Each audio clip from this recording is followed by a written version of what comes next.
Dengan dibantu oleh Robby dan Ojet, Galaxy mendekorasi taman di tepi danau tempat di mana dulu Galaxy dan Aluna melaksanakan acara resepsi pernikahan mereka berdua. Galaxy ingin melamar Aluna lagi di keesokan harinya. Semoga... Sambil memandangi cincin pernikahannya, Galaxy berdoa semoga besok mereka bisa kembali mengulang janji suci pernikahan mereka berdua. Galaxy ingin mengesahkan kembali pernikahan mereka di mata Allah dan juga di mata negara. Sah di mata Allah. Galaxy tidak gentar walaupun harus mengundang dan memohon kepada Pak Omar sekalipun. Semuanya demi cintanya pada Aluna. Dan sah di mata negara. Pak Omar, Bu Novi, dan Aluna pergi ke restoran di mana mereka akan mengadakan acara makan malam bersama. Mereka tampak seperti keluarga bahagia. Feli sangat senang ketika melihat Pak Omar telah bebas dari penjara. Aku udah keluar dari penjara. Tetapi dia kembali merasa sakit hati begitu melihat Aluna bersama dengan Pak Omar dan Bu Novi. Feli kembali merasa iri dan cemburu. Posisinya telah benar-benar digantikan oleh Aluna. Kini dirinya bukanlah siapa-siapa lagi dalam keluarga Pak Omar. Kalau benar dia penyebab lo jatuh. Pak Omar lebih memilih makan malam bersama dengan Aluna daripada dirinya. Feli kini seperti sampah yang dibuang. Feli pun pergi dari depan restoran karena merasa tidak kuat lagi dan sakit hati yang begitu mendalam. Mendingan aku pergi aja dari hidup ini. Dia ingin sekali pergi dari dunia ini daripada tidak ada satu orang pun yang peduli lagi padanya. Tetapi ketika sedang berjalan sendirian, dua orang preman bertubuh tinggi besar mengikuti Feli. Apakah yang akan mereka lakukan kepada Feli? Gua bakal pastiin dia nggak bakal beda lagi. Di sisi lain, Revan juga mengawasi Aluna. Dia akan memastikan apakah benar Aluna yang menyebabkan Ardan terjatuh dari gedung lantai 3 yang sedang dibangun. Jika benar Aluna adalah pelakunya, maka Revan bersumpah dia tidak akan melepaskan Aluna begitu saja. Dia harus menuntut balas atas kematian Ardan kakaknya. Ya ampun, ini tulisannya Mas Aksi. Di dalam restoran tiba-tiba Aluna mendapatkan sebuah pesan di selembar kertas kecil. Pesan itu bertuliskan, "Ini aku sayang." Aluna merasa heran dan melihat ke arah waiters yang sedang melayani keluarganya. Ada yang mau ditambah? Enggak, ya biar saya angkat ya Pak. Aluna kenal tulisan yang dibacanya adalah tulisan Galaxy. Aluna berpikir apakah mungkin waiters yang memakai masker di hadapannya itu adalah Galaxy.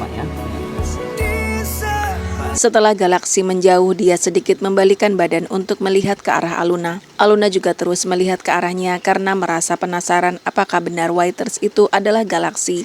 Galaxy pun membuka sedikit maskernya dan menjulurkan lidahnya untuk meledek Aluna. Hah? Ada apa kok kayaknya? Secara refleks, Aluna tertawa bahagia dan merasa lucu dengan tingkah Galaxy. Pak Omar menjadi heran kenapa Aluna tiba-tiba tertawa bahagia. Kayaknya senang sekali.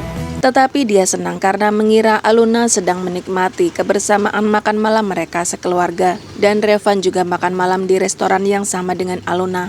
Dia terus memantau Aluna. Lalu Galaxy yang merasa misinya sudah selesai pun hendak pergi bersama dengan Robby dan Ojet.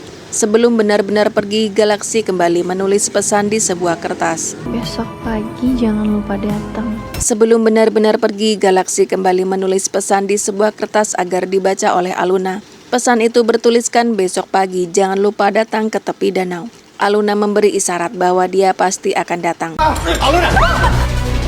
Tiba-tiba seorang anak kecil menabrak waiters yang sedang membawa nampan berisi makanan di dekat Aluna. Nampan itu hampir terjatuh dan mengenai Aluna. Dengan sigap, Revan berlari ke arah Aluna untuk melindunginya dari tumpahan makanan. Aluna selamat. Galaxy juga hampir saja secara refleks berlari ke arah Aluna untuk melindunginya. Tetapi Robby dan Ojet mencegahnya karena kedatangan mereka tidak boleh diketahui oleh Pak Omar.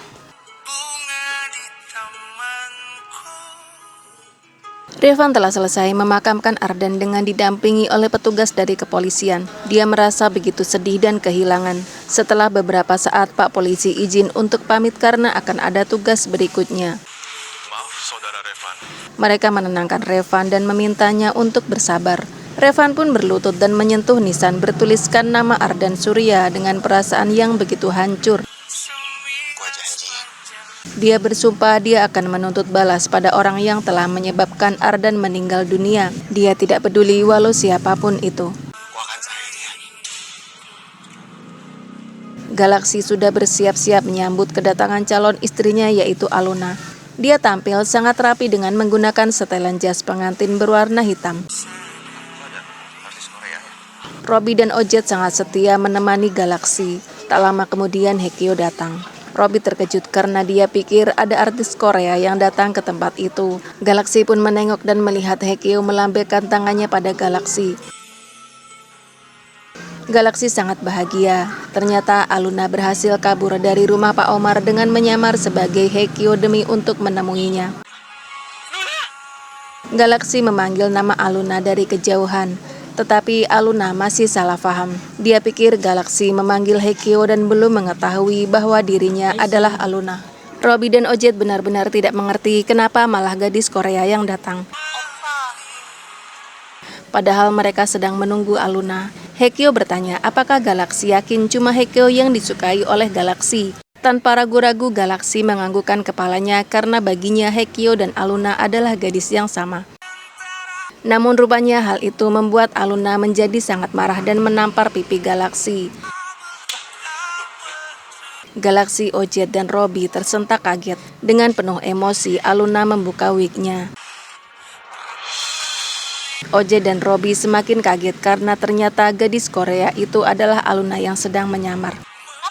Galaksi hanya tertawa-tawa. Hal itu membuat Aluna semakin marah. Dia pikir Galaksi benar-benar tidak tahu bahwa dia adalah Aluna. Akhirnya Aluna bisa luluh setelah Galaksi menjelaskan bahwa dia sebenarnya sudah tahu tentang penyamaran Aluna. Galaksi hanya berpura-pura saja agar penyamaran itu menjadi sempurna karena ketika itu anak buah Pak Omar selalu mengikutinya. Dan Galaksi pun telah berhasil menciptakan stigma di mata Pak Omar bahwa dia adalah seorang playboy. Galaksi memberikan pakaian untuk Aluna agar dia berganti baju dari Haekyo menjadi Aluna. Galaksi ingin kembali meresmikan hubungan mereka agar sah di mata negara dan juga di mata agama. Tetapi alangkah terkejutnya mereka ketika mereka melihat Pak Omar juga berada di lokasi. Pak Omar terlihat mengamuk dan menghancurkan semuanya. Dia merobohkan dekorasi yang telah dirapikan oleh Robby dan Ojet. Dia benar-benar mengacak-acak semuanya karena sangat marah pada Galaksi yang masih nekat untuk mendekati Aluna. Galaksi mulai mendekati Pak Omar dan ingin bicara padanya. Galaksi rela melakukan apapun demi Aluna walaupun dia harus berlutut di hadapan Pak Omar. Pak Omar sama sekali tidak peduli dan hatinya tidak tersentuh sedikit pun. Dari kejauhan, Aluna tampak begitu sedih melihat Galaksi sampai berlutut di hadapan Pak Omar demi dirinya. Bukannya menerima Galaksi, Pak Omar malah memukul Galaksi. Galaksi sama sekali tidak melawan dan dia hanya terdiam. Pak Omar terus-menerus memukuli Galaksi yang tidak melawan sama sekali. Aluna panik. Dia memanggil-manggil Galaksi dan memohon agar Pak Omar menghentikan aksinya. Mendengar teriakan Aluna, Pak Omar menghentikan pukulannya pada Galaksi. Aluna ingin mendekati mereka berdua.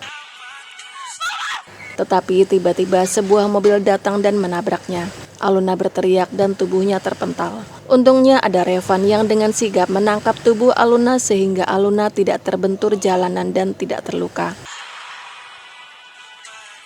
Pak Omar dan Galaksi berlari ke arah Aluna. Mereka bersyukur karena akhirnya Aluna selamat. Tetapi mereka merasa seperti pernah melihat orang yang saat ini menyelamatkan Aluna. Revan mulai menjalankan misinya untuk masuk ke dalam kehidupan Aluna dan mencari simpati dari keluarganya.